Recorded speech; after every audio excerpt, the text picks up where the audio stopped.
Dear viewers আসসালামু আলাইকুম। আশা করছি সকলেই ভালো আছেন। আবার আপনার সামনে নিয়ে আসলাম নতুন বছরের নতুন পোনা, অরিজিনাল ভাইরাস মুক্ত ভিয়েতনামি কই মাছের পোনা। ভিয়েতনামি কই, আপনারা যারা ভিয়েতনামি কই মাছের পোনা চাষ করতে চান অথবা চাষ করতে আগ্রহী, তারা অবশ্যই চাইলে আপনারা আমাদের স্ক্রিনে দেওয়া নাম্বারই অথবা ভিডিওর টাইটেল এবং ভিডিওর ডেসক্রিপশন বক্সে দেওয়া নাম্বারই ফোন করে সরাসরি অর্ডার করতে পারেন। এবং এই মাছগুলি আমরা সারা বাংলাদেশের অর্থাৎ যে কোনো জেলায় জীবিত হোম ডেলিভারি করে থাকি। তাই যারা চাষ করতে চান অবশ্যই আপনারা আমাদের স্ক্রিনে দেওয়া নাম্বারে অথবা ভিডিও টাইটেল থেকে নাম্বার সংগ্রহ করে সরাসরি ফোন করে অর্ডার করতে পারেন। এবং এই মাছগুলোকে আপনারা আপনাদের পুকুর বা ফ্লক সহ যে কোনো সাধারণ জলাশয়, একক এবং অন্যান্য মাছের সাথে এই মাছগুলো আপনারা মিশ্রভাবে চাষ করতে পারবেন।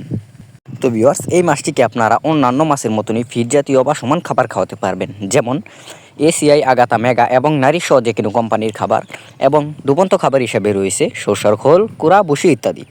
তো ভিউয়ার্স, আপনারা যারা পুকুর প্রস্তুতি করতে চান অবশ্যই আপনারা পুকুর প্রস্তুতি করে অবশ্যই আপনারা যে কোনো মাছ ছাড়লে অবশ্যই আপনারা কম সময়ে বাজার উপযোগী হবে বাজারজাত করতে পারবেন। এবং পুকুর প্রস্তুতি কীভাবে করবেন অবশ্যই আমাদের টাইটেলে দেওয়া থাকবে, আমি সামান্য বলে দিই। পুকুরে আশপাশে ময়লা আবর্জনা থাকলে অবশ্যই আপনারা পরিষ্কার করে নেবেন, এবং মাটি কাটাই করতে হলে অবশ্যই মাটি কাটাই করে নেবেন, এবং চুন সার মেরে আপনার পুকুরটিকে ভালোভাবে প্রস্তুত করে আপনারা যে কোনো মাছ ছাড়তে পারবেন। তো ভিউয়ার্স, আপনারা জানেন যে পুকুরে 3-4 ধরনের পোক থাকে। ওই সমস্ত পোক যদি আপনার পুকুরে থাকে অবশ্যই আপনারা মেরে তারপর আপনারা যে কোনো মাছ ছাড়লে অবশ্যই আপনারা কম সময়ে বাজার উপযোগী হবে বাজারজাত করতে পারবেন। তো ভিউয়ার্স, আজকের মতো ভিডিও এই পর্যন্তই। দেখা হবে পরবর্তী কোনো ভিডিওতে। ভিডিওটি ভালো লাগলে অবশ্যই লাইক, কমেন্ট, শেয়ার করবেন, এবং আমাদের চ্যানেলে নতুন হয়ে থাকলে অবশ্যই আমার চ্যানেলটিকে আপনারা সাবস্ক্রাইব করে দেবেন। দেখা হবে পরবর্তী কোনো ভিডিওতে। আল্লাহ হাফেজ, ধন্যবাদ।